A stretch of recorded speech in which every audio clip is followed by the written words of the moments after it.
I'm 1,000% sure.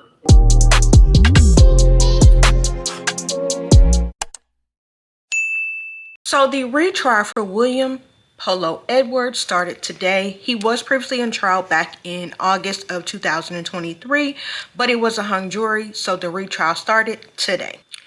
Edwards had a pretty popular Facebook channel, and he was a radio personality, so he's pretty known in Jackson, Mississippi. So this is considered a pretty big trial for the area because he is a very known personality. Now, he is accused of unaliving Robert Bobby Davis on May 1st of 2022, who was at the home of a good friend, Shadow Robinson. Now, Robert Davis was the founder of Better Men Society, and he was also known as an activist in his community. Now, Shadow Robinson claims that they were just friends and nothing romantic was going on. However, she did have a previous relationship with Edwards that she said she called off, but he did not want that relationship to end, and that he began stalking her after she asked for the relationship to be over because he still wanted the relationship to continue. Now, Judge Faye Peterson declared a mistrial on August 29, 2023, and she is now the current judge presiding over the current retrial of this case. Now, Edwards did decide to be a pro se defendant, and he does have assistant counsel there, and he is allowing the assistant counsel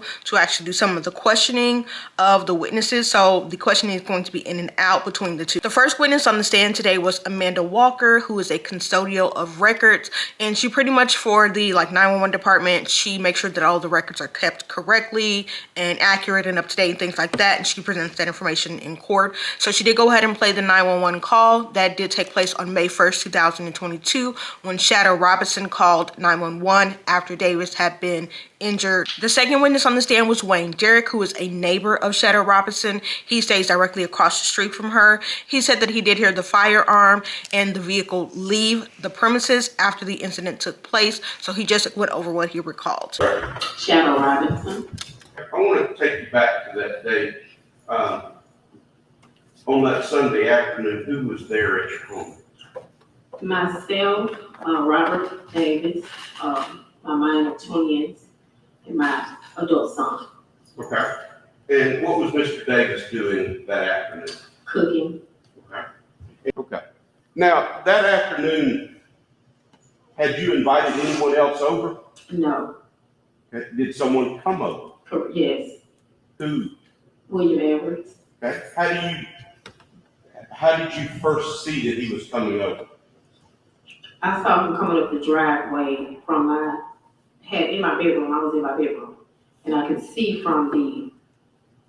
in my bedroom I have, my house is on a California style, so all of the rooms in my house have patio doors. So in my bedroom it's double size, so it's 300 feet of window, patio doors, so I can see everything outside. Okay. And tell me what you saw. I saw William Edwards pulling up in his pickup truck. What color truck was it? Black, two-tone. So a black truck pulled up. Was this a truck that you'd seen him before in the past? Mm-hmm. That's his work truck. That's one he was driving. Okay. When you saw that was his truck pulling into your driveway with him in it, what did you do next? I got up and I said something to Robert. I just went in the kitchen where he was and told him that I couldn't believe. I told him, you won't believe who's pulling up in my yard. Okay. And what happened then? He stopped cooking and he just stood there and he was like, who? And I was like, Polo. And he said, well, I handle it. Let me handle it. And I told him, I will. Don't handle it. I will. Okay. Where did you go then? I wasn't going to the door. I went back to my bedroom. Okay. All right. And as you went into your bedroom, what did you hear or see next? I heard just rapid firing, continual firing. Just in your bedroom? Correct. And where did you hear this firing? Where was it located in your house? It was coming out, yeah, of course. I looked back and I saw the sparks coming out the hallway, the back hallway. Okay. Which led to where? The driveway.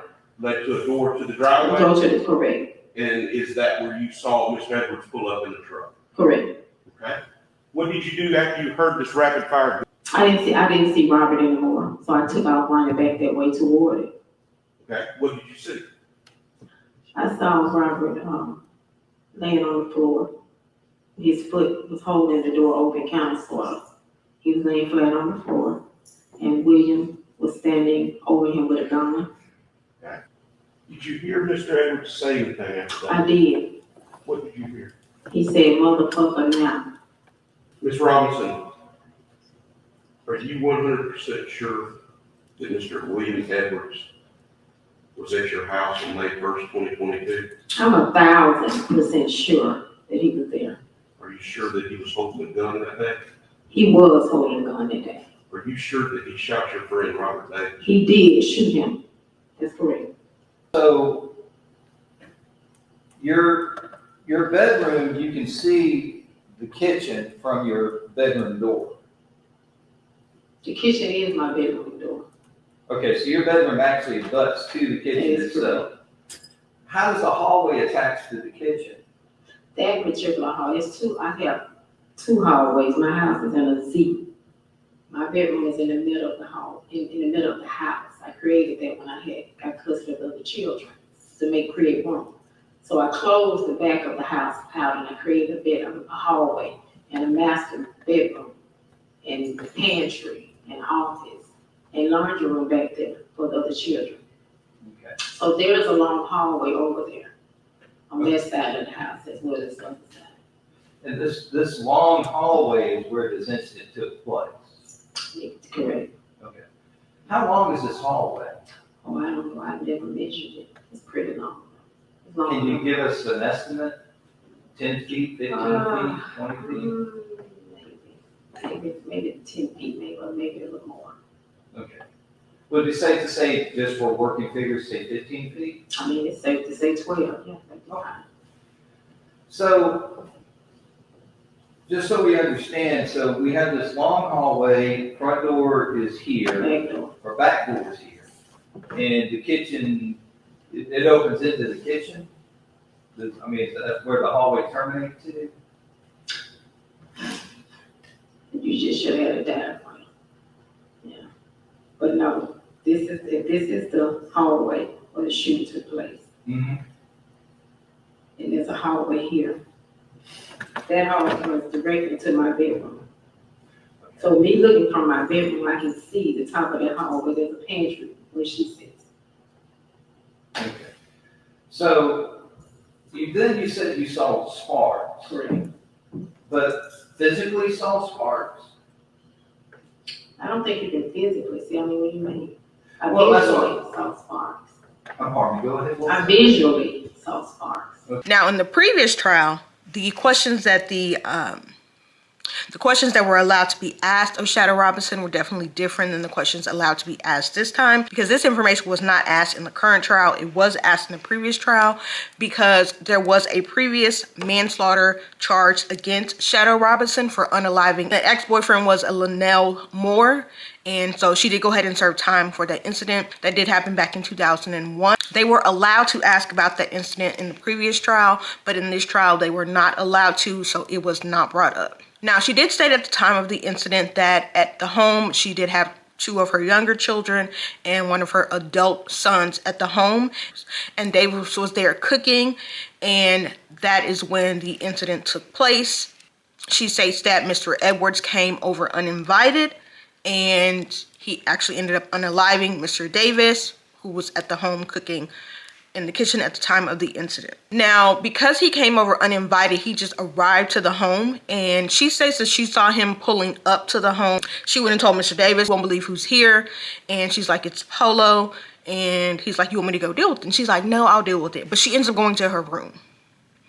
How are you gonna deal with it if you end up going to your room and he's at the door?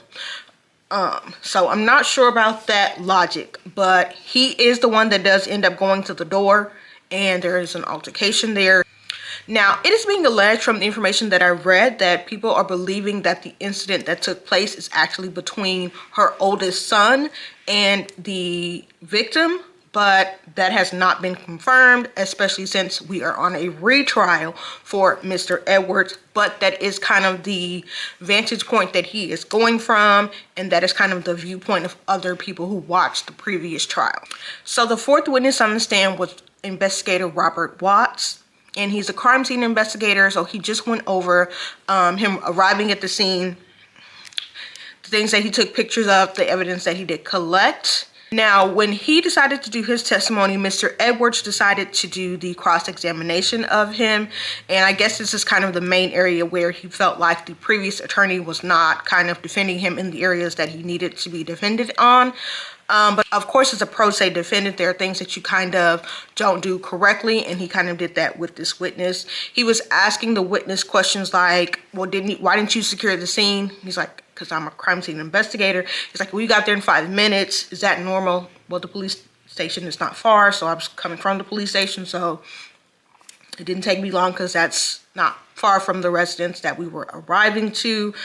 He's like, well, did you investigate or did you ask questions of certain people at the home? And he's like, that's not my job. That's not my responsibility. I am there to collect evidence and photograph and memorialize the scene. So I would not have been talking to different people. So that's kind of not my job description. He did kind of go over that. He was asking him, he stated that when he went to the defendant's home, he stated that he went upstairs, and the defendant was like, well, it wasn't upstairs, it was downstairs. So he's saying you went upstairs, and it was like, sir, it was a misspeak, like, let's move on. So the judge did give a little bit of leniency and kind of correct him. They did do a sidebar so she can kind of go over with him kind of some things that he needed to kind of stay in line with and the appropriate way to question a witness, especially when you're asking questions that are not related to that witness's job. What is marker number 1? Marker number 1 is 1 Smith shell casing marked NOVX 9mm Luger.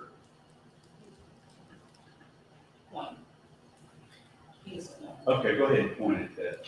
So this is marker number 1, and here is the south door. And 1 is the NOVX 9mm Luger shell casing? Correct. NOVX 9mm Luger shell casing. What is a shell casing? A shell casing is the casing that is ejected from a weapon when it is fired. So it appears from looking at the photos, you had 2 different types of casings. Yes. Those were, what brand were they?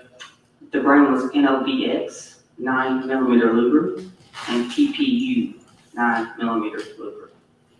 And when you arrived, was the scene secured, sir?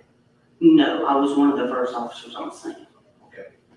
And you say you were one of the first officers on the scene? Yes.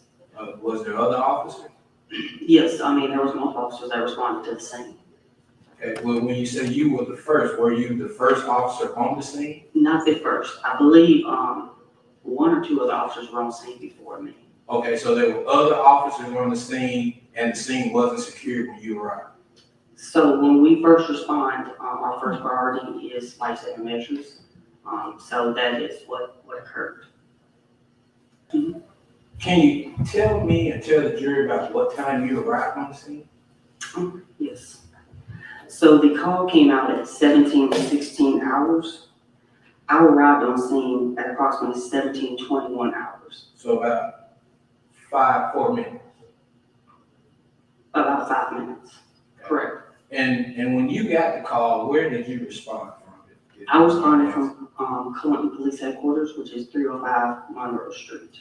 So, and about for the men and women of the jury, can you tell me about how many miles, speculate about how many miles it is from the police headquarters to 216 House? I mean, I hate to speculate, but the city of Clinton is not a large city, so it's not a very far distance. And with emergency equipment, I was able to respond and arrive on scene within approximately 5 minutes. So from 7:16 to 7:21, was your lights on, siren on? I believe I did have a siren on, yes. And you made it to 216 in 5 minutes? Approximately 5 minutes, yes. And is there anything in particular about PPU, NOVX that stands out to you? Is it any type of special ammunition? Not that I'm aware of. So any one of us could go and purchase it from the Dick's Sporting Goods? I can't advise. I have no idea. I don't purchase ammunition. I receive it from the department. So it would be safe to say that there are thousands or millions of PPUs floating around the United States, correct? Again, I cannot testify to that. I'm not a firearms expert. I'm not asking you to testify to firearms. I'm asking you to testify that it is possible that there's thousands or millions of PPUs and LVX floating around, correct? I'm not a firearms expert, I cannot speculate. So the fifth and sixth witness did not actually appear in court today because the judge did allow their previous testimonies to be read into the record.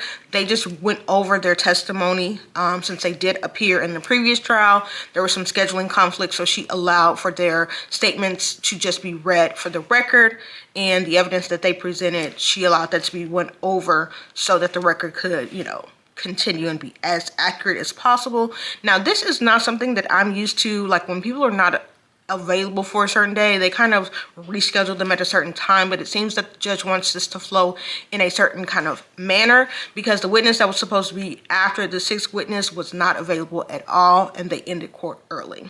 So the fifth witness was Pastor Dwayne Pickett, and he owned the actual vehicle that the defendant was using at the time of this incident, which was an F-450. He went over kind of just why he allowed him to use the vehicle, which is that the defendant was doing some construction work for him, and he had several different vehicles that he let multiple different people use if they were doing different projects for him, if they were working on things for him, especially with him being a pastor. So anything of that sort, he would allow them to use the vehicles, and this was a common practice.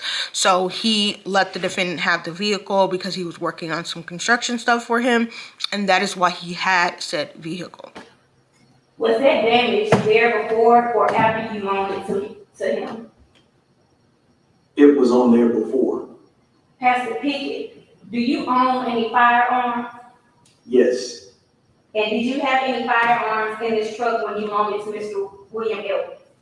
No. Now, the sixth witness on the stand, who was of course not there again, was Dr. Ariana Robinson, and she is the medical examiner who did the autopsy for Mr. Davis. She just kind of went over her findings. She did find that he did have 9 wounds that were all over his body, that he did succumb to those injuries. She just talked about her process of who she is, kind of her background, things of that sort. So since the witness that was supposed to be after her was not available today, they did kind of go faster than they kind of expected. They did go ahead and in court today, so that is day 1 of the trial.